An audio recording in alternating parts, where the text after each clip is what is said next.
I don't need any makeup. I look like a monster. What do you... What's the way everyone's dressed nowadays? Right? Yeah, yeah. Get rid of those Orientalist expectations. Yeah. Okay. Let us look now at the issue of relics, just for a few minutes. Relics, basically, the belief here is that a manifestation of God in whatever way infuses holiness into whatever material is associated with that manifestation. So when God appears or a very holy man is there, that holiness, which is a real power and an eternal power, is imbued into the clothing, the body, the things owned by, like the staff, the bones, whatever, of that is associated with the holy event. So holiness is a real phenomenon, and it is eternal, and it can be imbued into material things. Those are the assumptions about it. Now, the most holy thing is the body of the dead holy person. Another could be the place where the holy person lives, or resides for a long time. And a third can be the objects that the holy person owns: clothing, staff, shoes, whatever it might be. Okay, so this is the idea of relics. Sacred places, sacred bodies, sacred objects. Now, the greatest relics are those associated with Christ, but since he's resurrected, there is no body of Christ. You can't find Christ's finger bone or anything like that. So what you do instead is find the tomb of Christ, which is the Holy Sepulchre in Jerusalem, and you find what are called the relics of the crucifixion, which are the lance, the crown of thorns, the blood on the shroud. I mean, all sorts of different things could be associated with the crucifixion and resurrection. So in part, what a pilgrimage is an attempt to move your physical body to a place that is imbued with that holiness, and then absorb some of that holiness from the place, be it the tomb, an object, a church, whatever it might be. Now that holiness is essentially like radiation. It affects you. It goes into your body. The holiness is infinite and eternal. So it's not like if 1,000 guys come to a place that they've used up all the holiness and that saint's bones are no longer valid. It's just perpetual. And it doesn't matter if one pilgrim visits or 10,000, they can still receive an equal share or portion of the holiness. Okay, so relics then are a key ingredient in medieval Christianity, and they are associated with mysticism. That is, with miracles, with visions, all sorts of things like that are associated with relics. Now, these are the biblical examples that medieval Christians use to legitimize the belief in relics. One is that somebody touches Elijah's bones and he's raised from the dead. Okay. Another is a woman touches Jesus' cloth, his robe, and she is healed. Paul has a handkerchief that he passes out, and it heals people and expels demons. Okay, so those things you can see the art of the bones, holy miracle from the bones. The objects owned by the person, touched by the holy person, creates a holy miracle. So those biblical examples are used then to legitimize the belief in relics. Now they of course get taken all out of proportion by medieval Christianity, but medieval Christianity is not known as a religion of moderation. So anything owned, touched by, etc., the holy person is transferred. That stuff is stored in the object and can be infused on anybody who comes to it. Now, the goal is to touch the holy object, physically touch it, and that will transfer the holiness. Another thing to do is to pour oil or water on it. So, for example, you pour water on a holy thing and drink it. That will infuse the holiness into you. Another is like, I saw this woman at the Holy Sepulchre who had a giant bag full of scarves.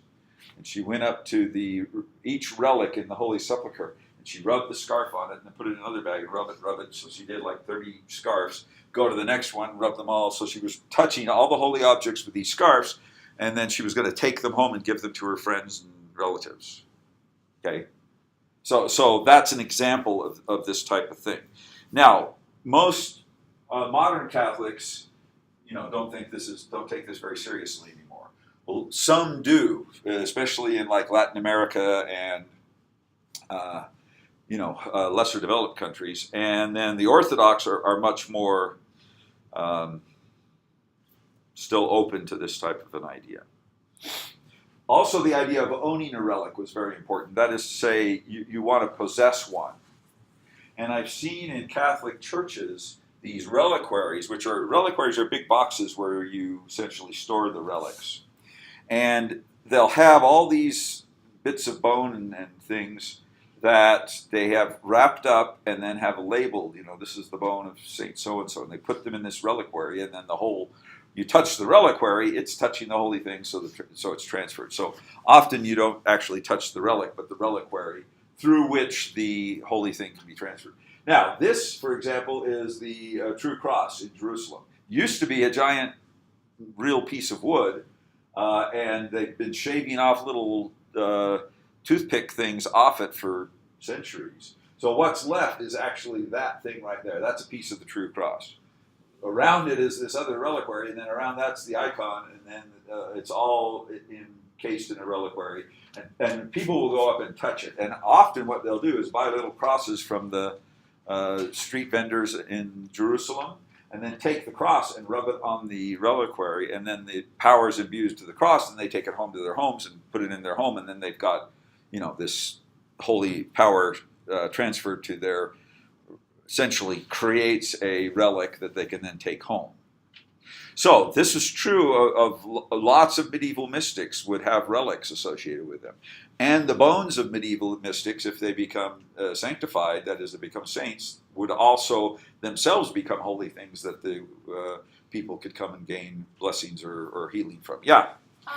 Where was this? Jerusalem. This is in, when you go in the main door of the church, there's a little, just by the stairs that go up, on the other side of that's a little doorway that leads into the Greek Orthodox little room, and it has lots of relics in it, tons of relics. Yeah, I went in that. I guess I just didn't notice the thing in the middle. Yeah, that's the main relic of the room. That would be most obvious. But all of these little cabinets have relics in them, skulls of mystics and all sorts of stuff. Okay? Now, notice that relics can be moved, so they'll move them around. Somebody will own one, put it in their, they'll wear it as an amulet. You can pick off pieces of a relic, like if you have a bone, you can scrape off little fragments of the bone or fragments of a piece of cloth or whatever. The relics will be moved to other churches and rooms. They will perform miracles. Visions will be held before them. And icons are essentially creating artificial relics. The power is, if you make an image of a saint, the power of that saint will be drawn into that image, and then it will be just like a relic. Does that make sense? Yeah. So how did they rationalize this with?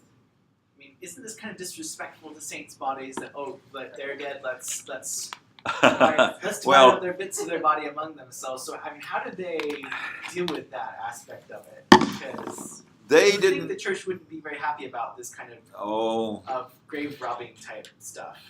I'll show you some pictures in a second. Bones of the martyrs are considered very spiritual things, and every church has got one.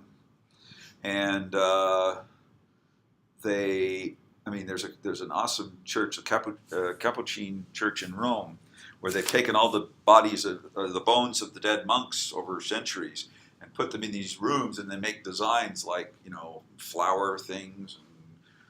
All the scapulas lined up in a row and all the skulls. I mean, they go wild with it. So we think it is as gross, but if it's a holy bone, then it's a sacred thing to do, right? Does that make sense? So it's not considered disrespectful to the bodies of the saints at all? No, not at all. So our conception of holiness is similar to this with objects and stuff. We have sacred things that are supposed to be hidden and so forth.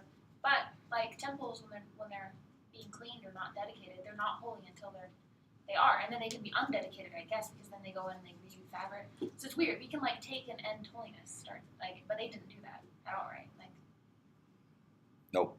It's holiness is imbued by human activity in LDS Church, whereas it's imbued in the physical object itself. Yeah. Does that make sense? Yeah. Now, we talked about the angels the other day, and here are some examples from the Church of the Holy Sepulchre. In the dome, this dome was decorated in the past couple of decades, and they did it in the traditional Greek Orthodox style. But these are what are called the onaphim, and that's what it says up here in Greek. But that is Hebrew term for wheels, and it refers to the wheels of Ezekiel's chariot. And it says there's wheels within wheels, and they had eyes on the wheels and so forth. So this is an angel. This is the angel, the Onaphim class of angels. Remember, this derives from Dionysius creating adjectives, turning adjectives about angels into nouns of classes of angels. So that's one example of that. Here is a seraph.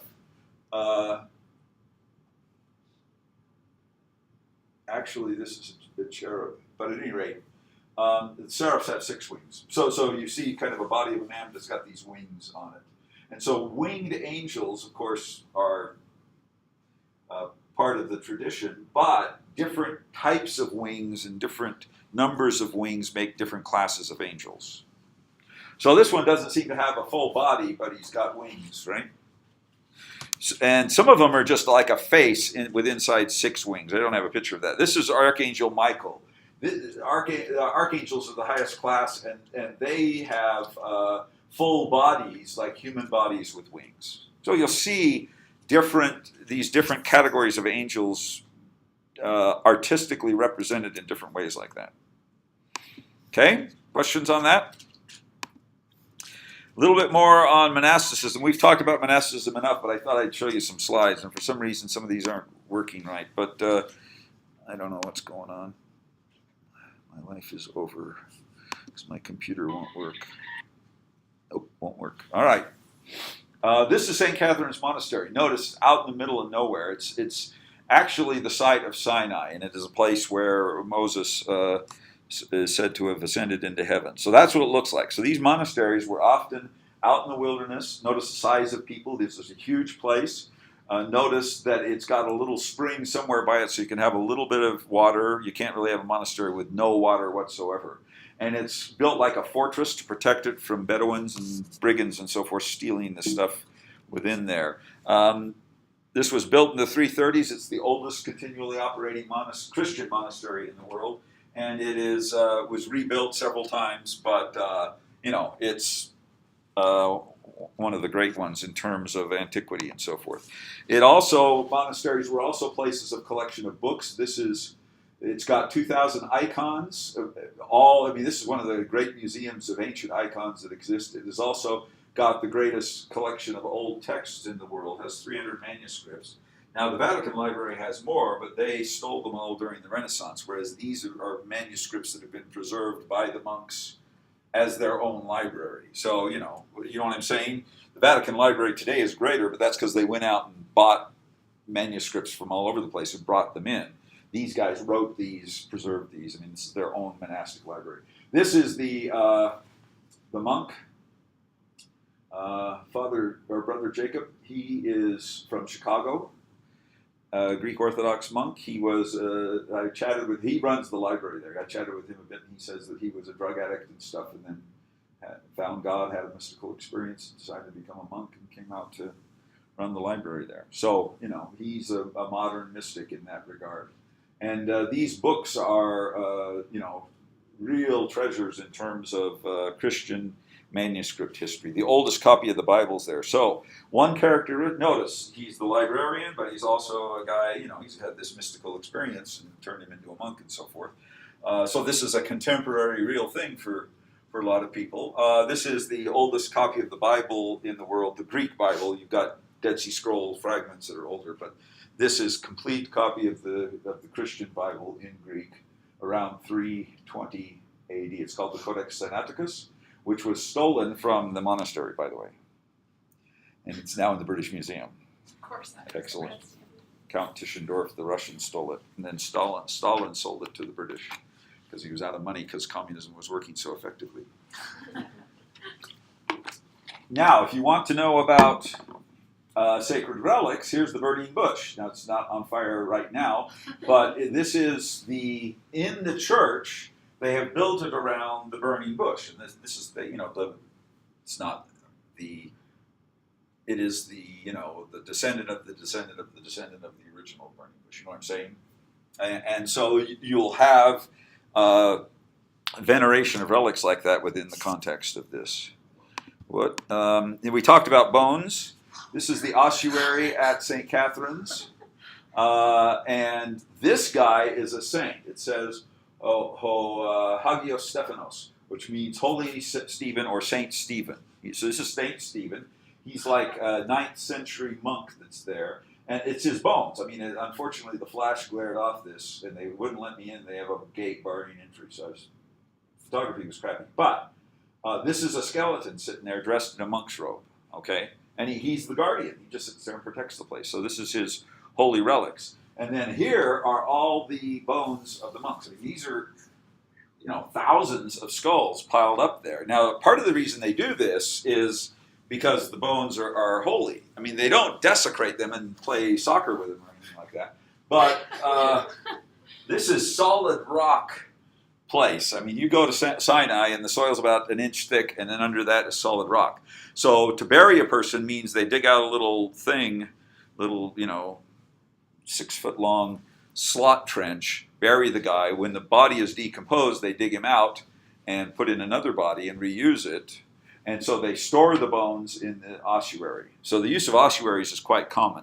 Often they're underground, but in Sinai you can't dig underground. It's too rocky, and so they've just got this building off to the side where they've got the bones. Now, we talked about some of our early monks, and what I'm doing is just showing you slides reflecting on the monastic discussion we've had before. We've talked about this stuff. But this is a famous painting of St. Anthony. I think it's by Bruegel from the 16th century. But what it depicts is the temptations of St. Anthony. And here he is, and these are all the demons that are attacking him and trying to tempt him and draw him away from God. So this idea of demons is not just, a vague temptation. These are entities, monstrous entities that go around on Halloween and demand candy and torture you, literally torture you.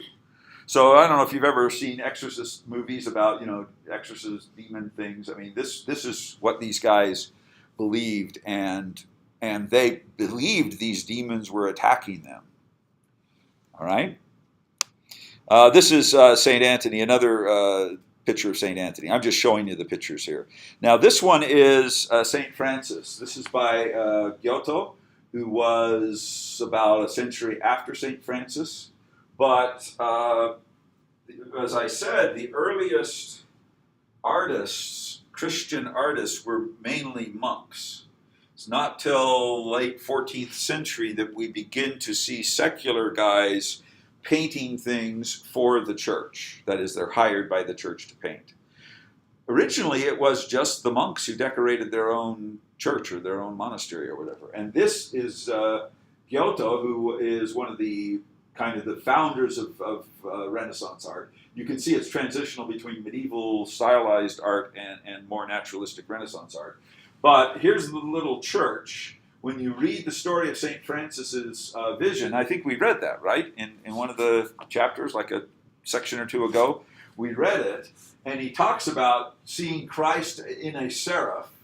So you can see the cross behind here, the 6 wings of the seraph. Seraphs are described in Isaiah 6 as having 6 wings. So whenever you see 6 wings on an angelic figure, it's a seraph. And then Christ appears there, and then you can see the beams of light or whatever are beaming out of his wounds, his hands, his side, and his feet, and coming into St. Francis and receiving the stigmata. So what we've got here is a very interesting phenomenon, and that is artistic representations of mystical experiences. Now, generally speaking, the mystics were not necessarily themselves artists who made depictions of their own experiences. They would tell somebody else who would then make an art depiction of it. We're going to talk about mysticism and art, I think, next time.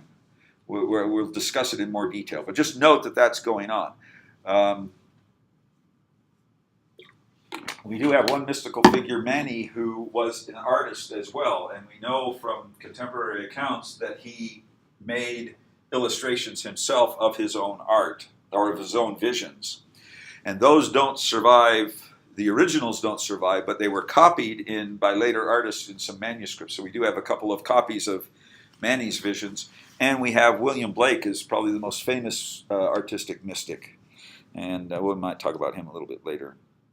Here's another monastery. This is out in the wilderness of Sinai, or of near Bethlehem.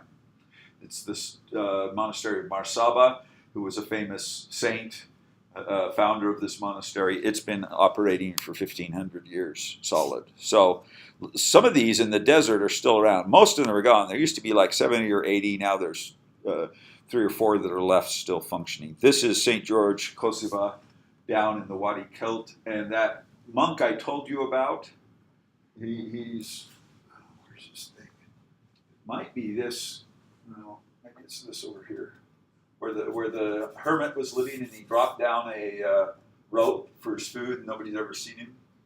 He was living in I think it's not this one, I think it's over on the other side. He's living in a cave there up on the side of the mountain. And so the monks in the monastery feed him, give him water. Well, I don't know if he's still there. When I talked to him about it, it was a while ago, like 10 years ago, so he may be gone by now. But it was contemporary. It was in the past decade or two. This is going on. Now, these monasteries only have a few people left in them. Like this one has 2 or 3. Marsaba has 6 or 7. The monastery of the of the Temptations in the Wilderness have 2. That's it. 2 monks left. So it's dying out. Okay. Anyway, was much, much more significant in the old days, but kind of fading now. Okay, we want to talk, any questions about that stuff? So I just wanted to show you some illustrations of some of the things we'd been talking about, so you can kind of see what a relic's like, see what a monk is like, and so forth. Now, we need to talk about meditation and contemplation. These are very common terms when discussing mysticism, but they're often confused and misused.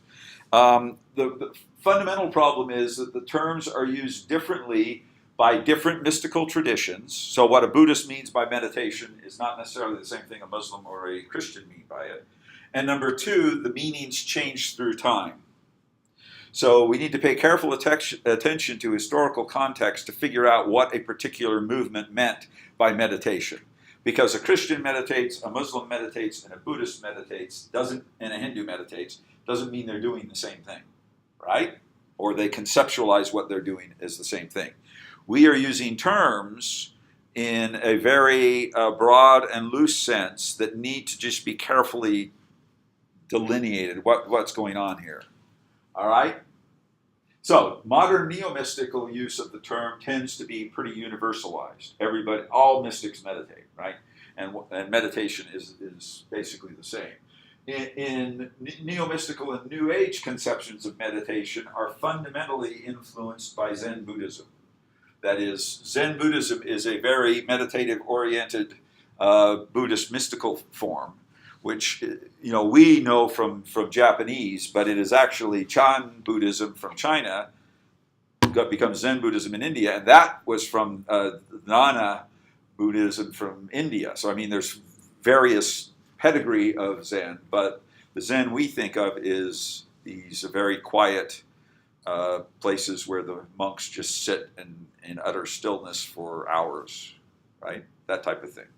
Okay, that certainly is a form of meditation, but we can't impose that form on things that other groups were doing. There are certainly similarities between the groups, but they're not necessarily the same thing. Now, in our book, we had a couple of comments about meditation. Hugh of St. Victor says, contemplation is the journey of the intellectual soul through the various roads of salvation. So contemplation covers the whole mystical agenda, from penitence to beatific vision. But it also says contemplation is the illumination of the mind. Notice the mind in there. This mind as something that's involved in mysticism derives out of Neoplatonic thought, or at least the use of that term for it. and draws the intellectual soul.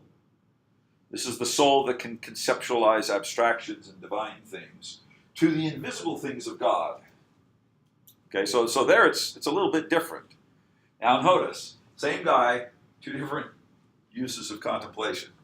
So just bear in mind that even the mystics don't necessarily use these terms in a consistent way themselves, let alone between mystics or between mystical periods. So in some senses, they're vague terms, and we just have to deal with it. You just have to be careful when you're using those terms to try to understand what the different groups mean by that particular term. In some ways, for medieval Christians, meditation is one type of contemplation. Okay? So contemplation is the broader thing. Meditation is one form of contemplation. It's not necessarily always used like that, but that's kind of the way it is. Now meditation these are the Latin and Greek technical terms, and what it really means is thinking about things. So it's thinking.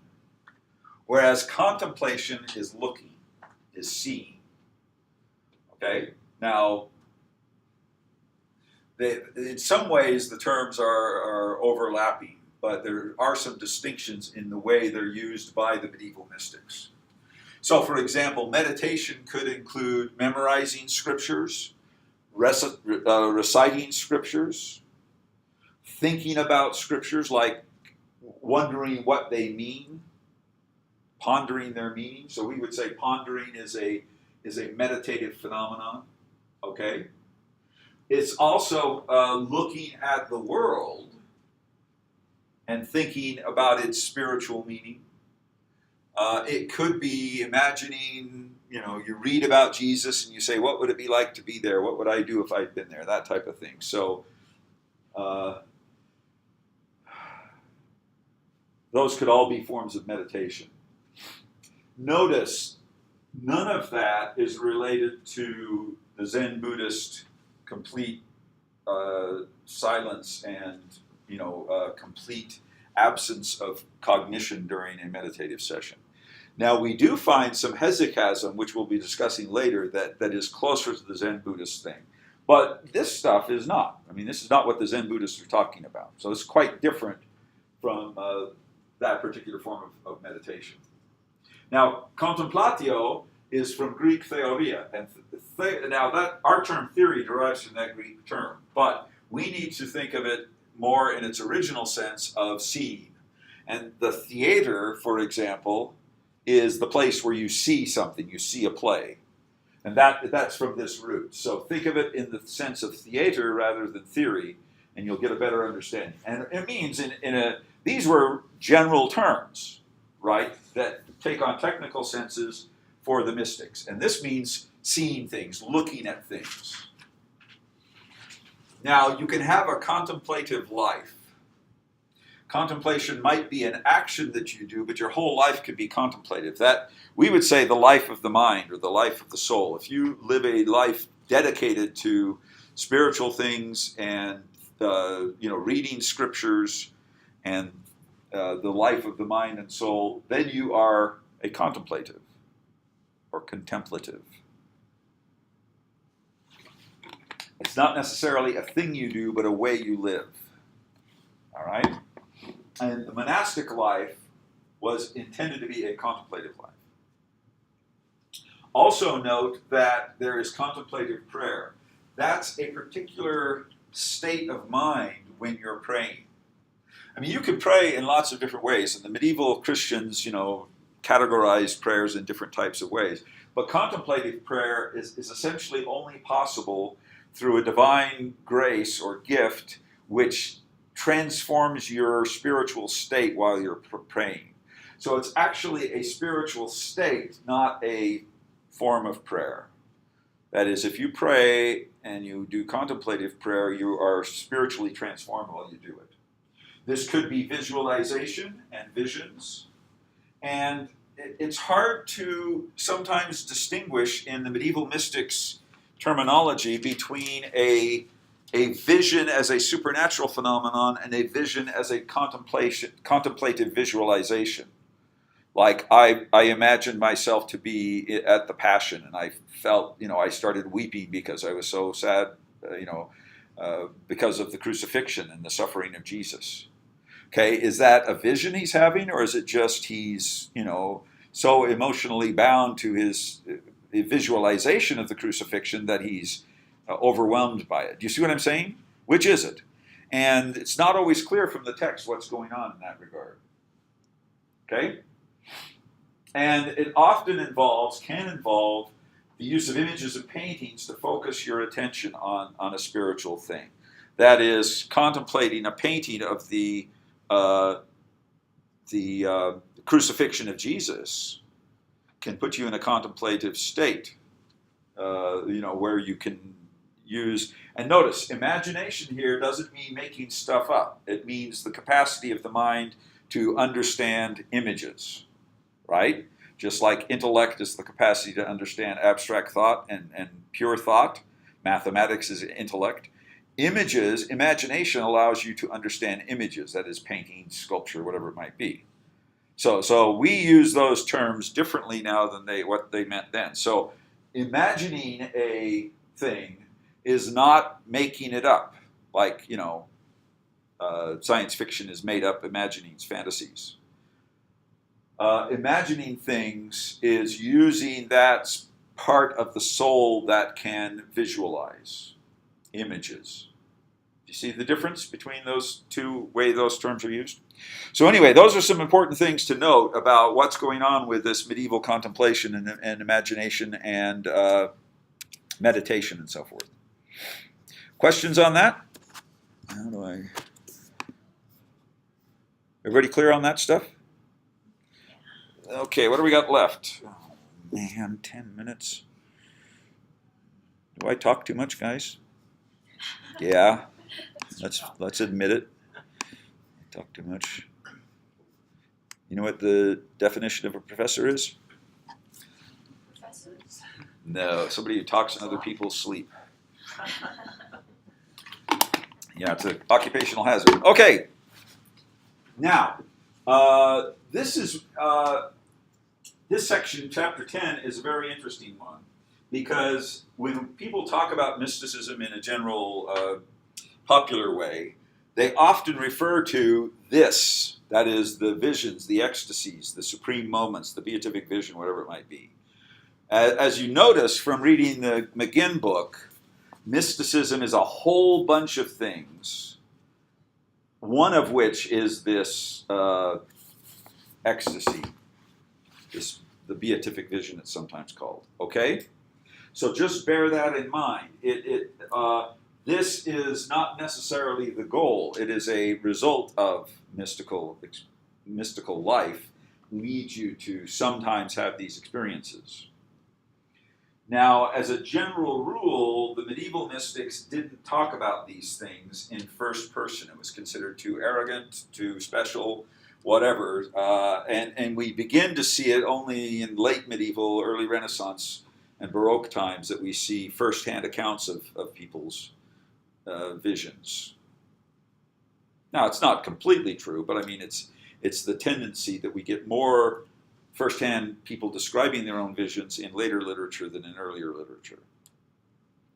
Now, part of what's let me say another thing. The other chapter is chapter 11, which is about essentially the downside of mysticism. We tend to think of mysticism as the search for these ecstatic peak experiences. Most of what mystics experienced was suffering, okay? Penance, weeping, on and on and on. They describe the downside of mysticism as being longer and more, more frequent than the upside. The visionary states are like flashes in the darkness, and most of mystical life is darkness. John of the Cross calls it the dark night of the soul. This is, the soul is lost from God, and that's our state. And God will have these flashes of mystical rapture, but that's it. Most of it is feelings of inadequacy, feelings of sin, feelings of penance, feelings of being lost, etc., etc. So just bear that in mind. When you read all of the mystical literature, a lot of it is negative. We would almost say these guys are, in modern psychological terms, people might call them bipolar, manic depressive, where some of the times they're extraordinarily depressed, and other times they're hyper excited and everything's wonderful, and then they flip back and forth between these states. Now, I don't know that that's what's going on with these mystics, but that's what you see. A lot of, severe agony of the soul, and then moments of severe extreme ecstasy of the soul. Okay? So bear that in mind when we're dealing with this, that these are peak moments and not the normal state for a mystic. Now, another problem is the question of seeing. That is to say, when you read the New Testament and it talks about seeing God, it usually means you see God. I mean, like you physically see it with your eyes and so forth. The mystics came to believe this was not possible, and if you read the book, there are sections in there where it talks about kind of contradictory passages in the Bible, where one says, no man has seen God, and the other says, oh yeah, I saw God, and he was seated on a throne. So which is it? And so this, how to explain those contradictions, people have explained them in different ways. But for the mystics, it became, you can't see God with your physical eyes, but you see God with your spiritual eyes or your mind or whatever. Okay, so that seeing God was not about seeing the physical God, but seeing in spirit, in mind, the nature of God or the divine being or whatever. Now, I've put here, seeing God in Christ means you see Christ, you've seen God. Seeing God through Christ means through Christ you see this more contemplative nature of God. So part of what's going on here in medieval mysticism is the way they conceptualize God and the Trinity and the invisibility of God reflects on how they understand when they say they see God, what do they mean? Okay. Now, sometimes they describe God. I mean, you'll see a Baroque painting with the Father with the body, right? I mean, so it's not necessarily everybody agreed on this either. Is that clear to everybody? Now, Augustine is somewhat unique in this, in that he has a couple of first-hand accounts of some of his visions, which, like I say, we tend to get a lot more in the late medieval Renaissance and Baroque eras than we do in early literature. So what McGinn has done is culled out some examples of this from the early literature, but they are not unique, but they're kind of rare. Just bear that in mind. Now, notice Augustine talks about the soul's eye, or we often say the mind's eye. One of the things they say is, we see God in the same way that God sees us. That is, God doesn't have an eye. He sees us in a spiritual, mental way, and that's how we see God. We can't see God with our eyes. Okay? So that's what he's talking about. He also talks about a term called phantasm, by which he means an illusion, or what we would call a fantasy, a false vision, a false idea. And the monks are often concerned about this. That is, or not the monks, the mystics. That is, they have a vision, or some brother has a vision in the monastery, and they say, well, is this from the devil? Could be from the devil, too. Is it an illusion? That is, they recognize that people could have hallucinations, but what we would call hallucination, right? Now, many secular scholars would say all mystical experience is hallucination, just none of it's real. And they just interpret their hallucinations in strange ways. But the monk would say, the mystic would say rather, there are true visions, true mystical visions, there are false mystical visions that are caused by the devil, and there are fantasy visions that are not really about God, but are, we'd say caused by just normal hallucinations. The mystics recognized those different categories for both visions and dreams, and they had a lot of concern about having a false one. Okay? and concerned that the devil could give you a false vision. So when Augustine talks about that, that's what he's concerned with. Okay? Now the story of Monica and Augustine is interesting. Monica is Augustine's mother, who was a Christian. She had a pagan husband. He was raised a pagan, eventually converts to Christianity. She becomes Saint Monica, important figure. But he describes a vision they both had at Ostia just a few months before she died. And it's kind of vague language he uses. But what's interesting about this is he is claiming that both of them had the same vision at the same time. Now, as a general rule, mystics are solitary visionaries. That is, somebody will have a mystical experience, and they have it.